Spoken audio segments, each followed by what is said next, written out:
Bonjour, je me présente Charles Giguère. Tantôt, j'ai fait une petite capsule sur les Lancelot et j'avais oublié de montrer un modèle particulier qui a été confectionné dans les années 85 ou 86 de la compagnie Ryobi.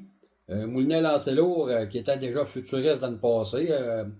Ryobi avait fabriqué des moulinets digital aussi, des Lancelot digital.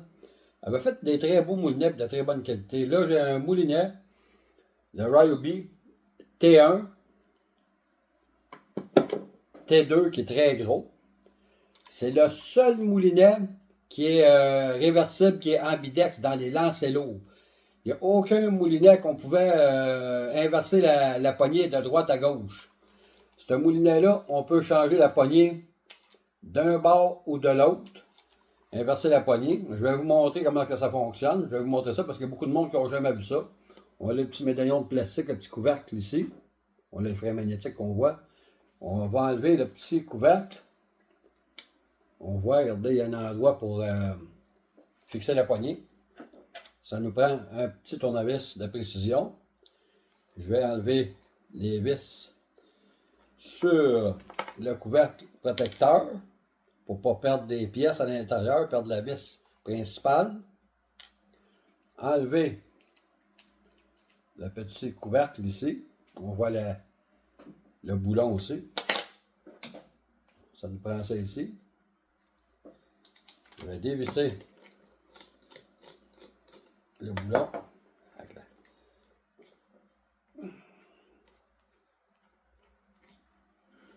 On voit ici le petit vis boulon. Vous voyez, la poignée est ici, là, je l'ai ici. Je vais la mettre sur l'autre côté à cette heure. Ça ici.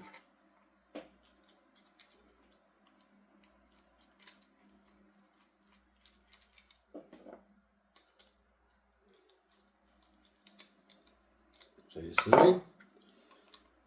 On va fixer le petit couvercle avec ses vis ici. Très important de visser, mais jamais trop serré. Juste avoir la bonne pression. Sinon, on peut briser la surface de la vis. Donc, on voit, je l'ai changé de côté. Je l'ai mis pour roulement main à la gauche. Regardez ça ici. C'est le seul moulinet qu'on pouvait utiliser ambidex des deux bords.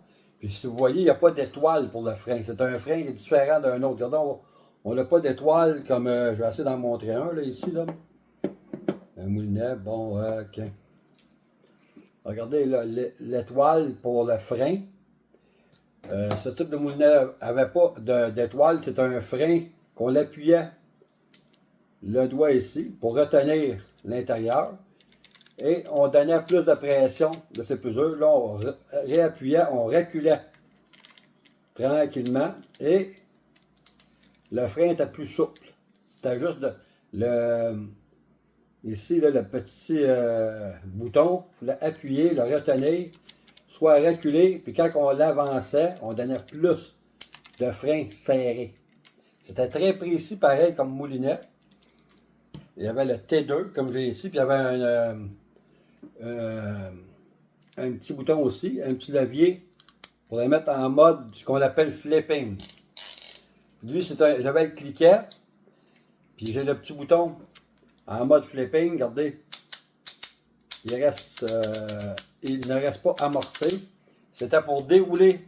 Souvent, le monde l'utilisait pour pêcher la dandinette verticale, descendre un peu de corde, puis en même temps que des fois que ça descend, on a une attaque. Donc on lâchait d'appuyer le thumb bar, on a le bras ici, pour ferrer en même temps.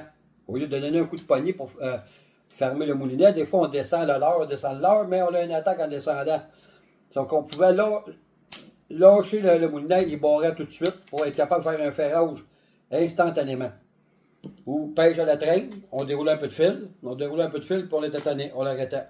On déroulait un peu de fil, on l'attendait encore.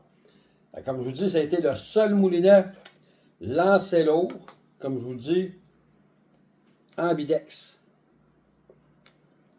Dans les Lancelot, le Ryobi était très innovateur. Comme je vous dis, vous avez des questions, j'ai d'autres modèles de moulinets qui sont un peu différents aussi. des moulinets, comme je dis, 2 vitesses. Le petit, ici là, le petit bras, le levier. On pouvait le changer de 4.1 à 6.1, tout dépendant du leurre qu'on utilisait. Il y avait plusieurs petites caractéristiques sur les moulinets. Les poignées avec le bout plus court ici, quand on regarde le centre. Puis le bout plus long aussi, la manche plus long. Pour être capable, ce qu'on disait en anglais, torquer ou crinquer avec un leurre qui a beaucoup de tirant. Être capable d'amorcer, me donner plus de force. Puis l'autre ici, ben, c'est plus rapide. Le bout est plus court, ça, c'est plus proche de l'essieu. Les compagnies ont fait pas mal de beaux designs, des choses différentes, mais Ryobi était vraiment particulier comme modèle. Comme je vous dis en bidex, c'était les seuls. Ici, le T1, le T2. Je vous remercie, puis venez me voir sur mon Facebook, on va se piquer une jasette de pêche. Merci.